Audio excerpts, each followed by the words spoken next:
writer. He's a great speaker. He's a great friend. I appreciate being here. And look at all of you. Oh my gosh. This makes me feel good. I don't have my glasses on, so I can't see all you back there, but I see a lot of faces that I know and love, and feel the good energy in the room. I'm greatly thankful for everybody coming out on Tuesday night to be with us. I want to thank Trika. Look at the space. It's amazing. For Alex and Annie, who helped me out a ton in getting this room together and down to the smallest detail. Sorry, Al. Is that me?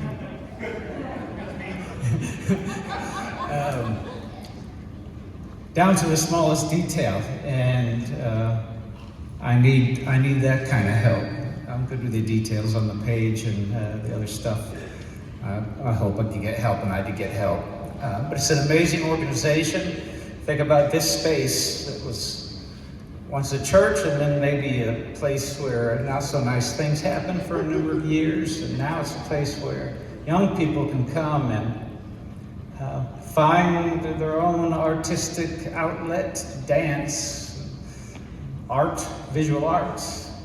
They're going to even have a stage down there for open mic nights. Someone's a budding comedian. It's right here in the middle of the neighborhood. There's lots of things that make Boise special. My brother's here from Chicago, and he recognizes it every time. Shout out to Doug. It's a special community. As we embrace things like this, the arts are important to us. So big thanks to Trika, big thanks to Radio Boise. When I think about Radio Boise, I think about there are certain organizations in town that represent an ethos that I personally love and endorse for everything I love about Boise. It's everything that's interesting and unique and progressive, and it's a way I listen to it every day, so I just love it as a listener, but I like the idea of it. I like that it's a place that we can kind of bond over this kind of ethos, everything that I've loved about Boise, everything that I love about Boise, and everything that I hope Boise remains, which is a challenge sometimes. But I feel good when I look around this room and know that there's lots of people fighting that same fight. So thank you to Radio Boise. And thank you to Rediscover Books, my favorite bookstore. Again, you look around you and you see community everywhere. There's hardly anybody who just has a shop or a business or an endeavor. Everything is community. It's very special. I've lived in lots of places around the United States, and there's very few places like Boise, Idaho, just for building community and having the people care about what goes on here. So, when I was a younger man, it's appropriate that we're in a church, because when I was a younger man, I thought very seriously about becoming a pastor. Seems odd now, but back in the day, that was a big consideration. Unlike a lot of people, I had a good experience with church growing up. We had a lot of smart, interesting, caring people in our congregation. We had this organist, Alan Jalen. That dude could play. He was fantastic on the organ. He would make these little cassette tapes of him playing organ, and he would sell them on the side. And I remember I bought the Alan Jalen church organ tapes, and I would hide them when I'm driving around with friends and like put it in Fugazi, Public Enemy or whatever. But when I'm alone in that car, Alan Jalen going in the cassette deck of my tan Mustang I was driving around back then. And we had a great pastor, Pastor Bill Ankerberg, who was a great storyteller, just a genuinely kind man. And it made church, the idea of being in a church, be that you have compassion and service for the sake of compassion and service. And that's all it was. It wasn't a political stance or some dogma, some ridiculous thing like that. And so I had the idea, maybe that's something that I could do. So I remember when it all kind of crumbled for me. I was late in college and really thinking, should I go to seminary? And I put the formal study in, and I was reading the Bible more on my own, seriously.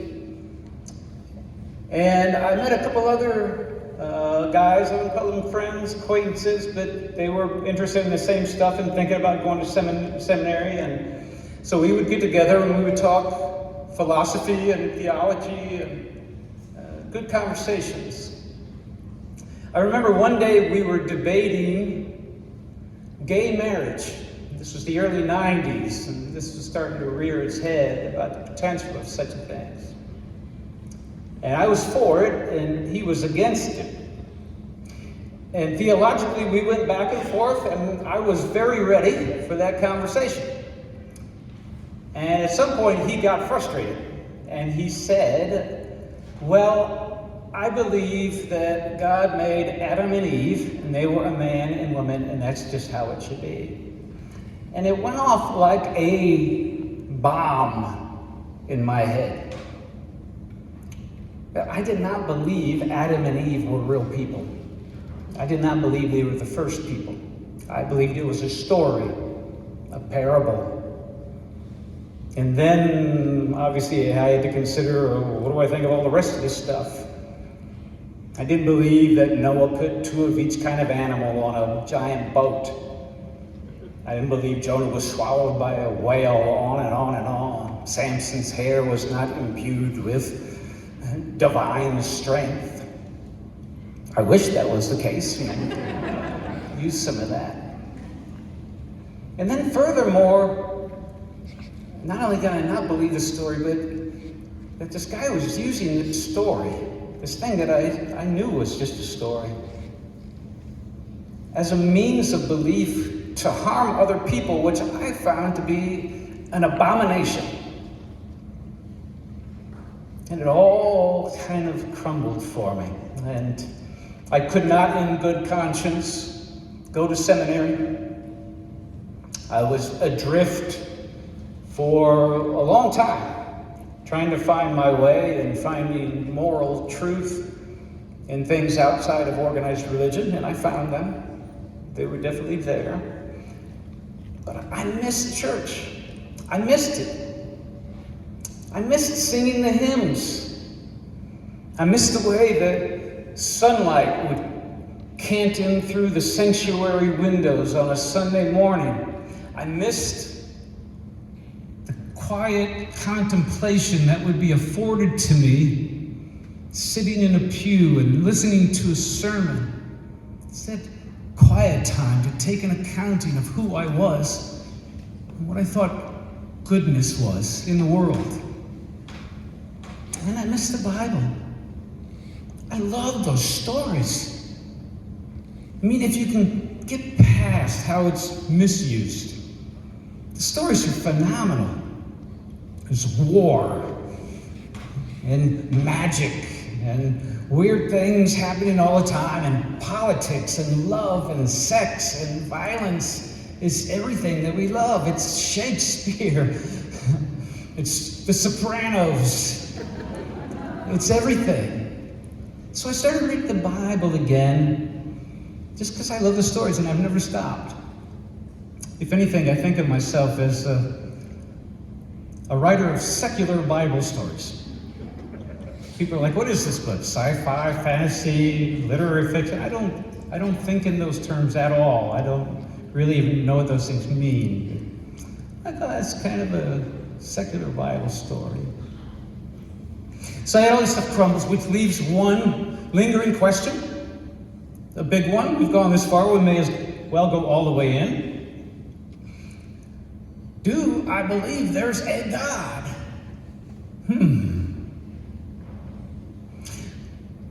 If God is some Odin-like omnipotent figure in the clouds, then no, that's absurd.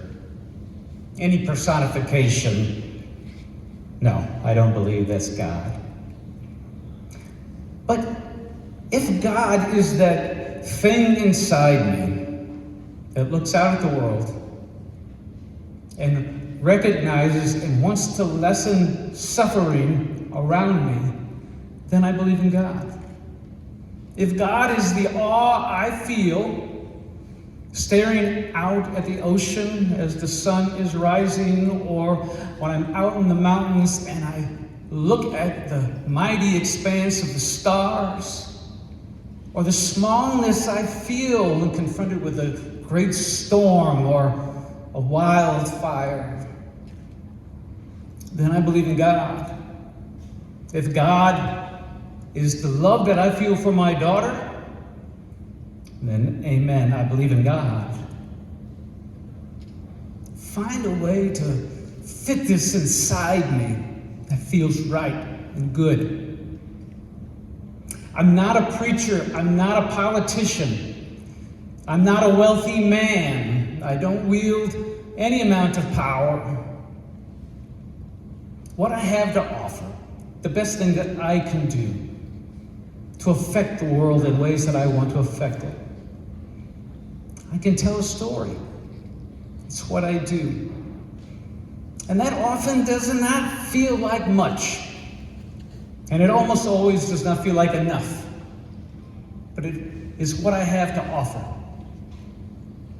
What I also know, though, is that the world is made of stories. Every day stories are being told. Who gets elected and what laws get passed, who gets the money, who gets the land, who's going to be lifted up and who's going to be pushed down. The world is made of stories. And if we are not brave enough to put our story into the world, then we are at the mercy of those who do. And so I wrote a book, a lot of which I thought would be far in the future, but is becoming painfully close to the truth. But I will not be left at the mercy of anyone. This is a story that I have to tell. And so that is why I am here. And I think, in part, more than you may realize it right now, I believe it's why you're here too. I'm going to read just a little short section from the book. Give you a little flavor, and then we'll get on to having some fun for the night. Y'all ready? Yeah. All right. Let's do this. White fur sullied red with midway dust, a pair of polar bears parted the milling crowd, leading a little man in a white suit who clutched the end of a chain, hooked to the beast's massive towers. Sweating in my tack vest, weighed down by the loaded magazines, they emerged through the crowd like a fever dream. The bears lumbered between booths with carnies hawking games, past the funnel cake vendor, crossing not 5 feet in front of me. Once near, I recognized the man was in fact a boy with blonde hair that was almost white. He was barely a teen, though he had a grown authority as he called after the crowd, who turned to his voice and saw the bears and followed in their wake. My post was at the entrance of the little outdoor amphitheater. I stood just a few feet from a concrete stage with a semicircle of ragged wooden grandstands. People filled into the rows, and the boy in white hopped up a short flight of steps and onto the stage and comically tugged at the leash to get the balking bears to awkwardly clamber up the steps. The rows quickly filled and the people cheered as the boy put the bears through a series of exercises one might with a dog, pushing a ball with their noses, lifting one enormous paw and then the other, playing a game of patty cake. And the boy positioned the bears center stage, each sitting on their haunches with straightened backs. And the enormous beasts froze. Not a twitch of a muscle. As if the bears were giant toys, arms lined with bendable wires, the boy lifted each foreleg like someone being robbed. And when the boy faced the audience and spoke, his earnest voice boomed from speakers embedded in the bear's massive paws. "What have we become?" he asked. In my short life, I've seen America in 3 wars. I've seen the quakes swallow coasts and ruin cities. Seen new cities rise up in their place. I've seen the storms get worse and worse, and he reached inside his suit and withdrew a small white Bible and held it above his head. I've read my Bible every day, and I've done so to grant my life a context. And I have seen that context shift over the years. This is to say that even the Bible has changed with the weather. I understand that's a dangerous thing to say, but I mean no blasphemy. Soon we'll be living on some space station, and who knows what it'll all mean.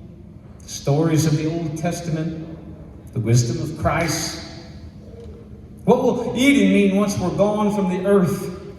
What will Bethlehem be to a child born on Mars? He pushed up his jacket sleeves and panned his eyes over the audience. There's a sermon I've given in my mind many times, but I've never preached aloud. It seems to have come from the darkest of truths, and it greatly scares me. He stepped to the edge of the stage, and I eyed the crowd, a few shaking their heads or checking their phones, but most held their wrath. I don't believe in the devil, he pronounced, his voice bold and water clear. I believe it is only us, just us. Jesus was paraded to the cross, a crown of thorns on his head. Judas gave him up, Peter denied him. And what did we do to save him? What did you do? I wasn't there, you cry. It wasn't me, but you were there. You were there. You were always there. You've always been there. You're there right now. Let's be honest. Can we be honest? We've gotten exactly what we want. This heat, these storms, the wars, and all the terror, it's exactly what you want. And the relief you feel is tremendous. I knew I was right, you say. I knew it would come to this. The power of knowing the despair you ordered has finally come to fruition makes you feel like a god. Let's be honest. Can we be honest? It's what you want. You want this world to collapse, want people to be every terrible thing. And the boy scooted near the front of the stage.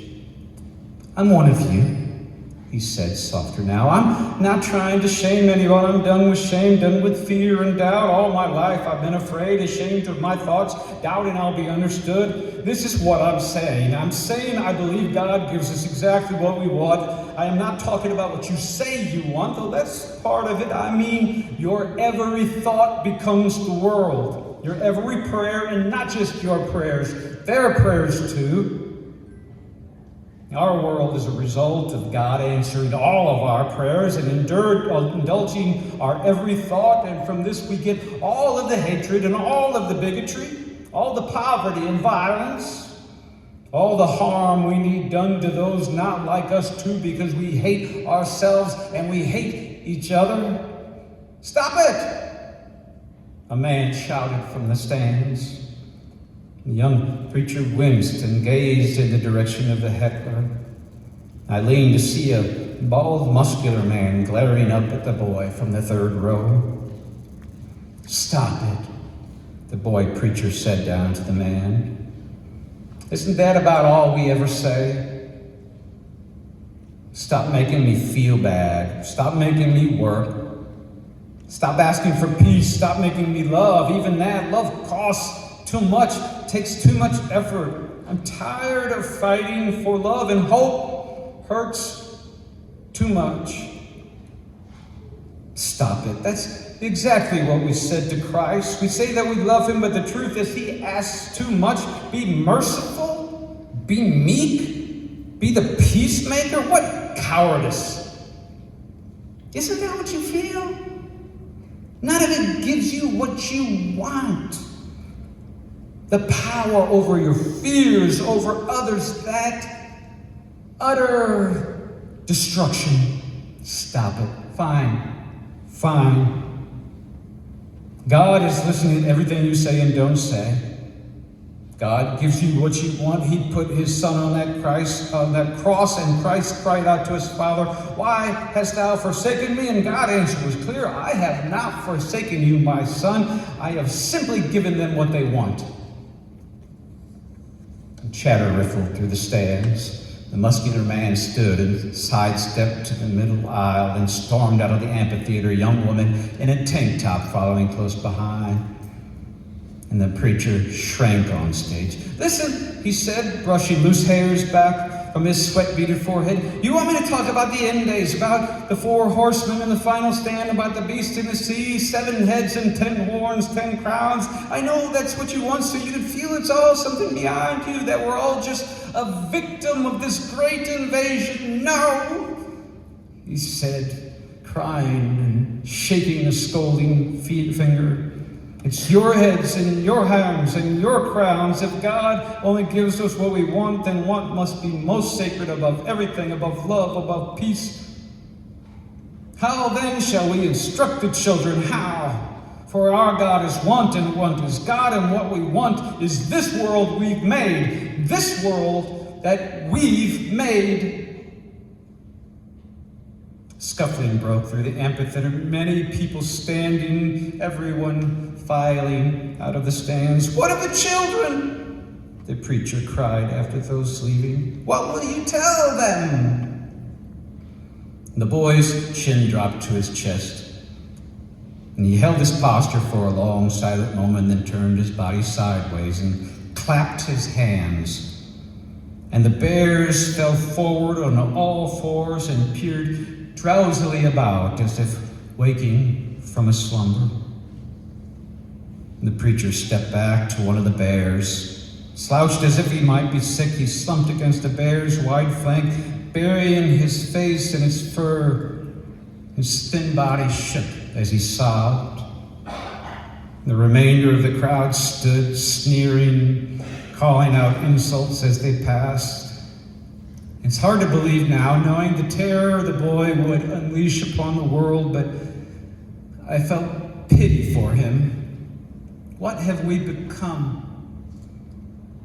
His question had clanged a bell inside me, but it was pity, only pity, that compelled me to cross to the side of the stage and wait for him to notice me. And when he finally did, his eyes pathetic with tears, chin trembling, I didn't know what to say, and raised a clenched fist and called out for him to stay strong. People are often not what they seem. I try to never feel badly about what I don't yet know, and though I didn't know what the future held, I've since been plagued by the truth that I could have raised my rifle and shot him between his crying eyes, ended it all right then and there.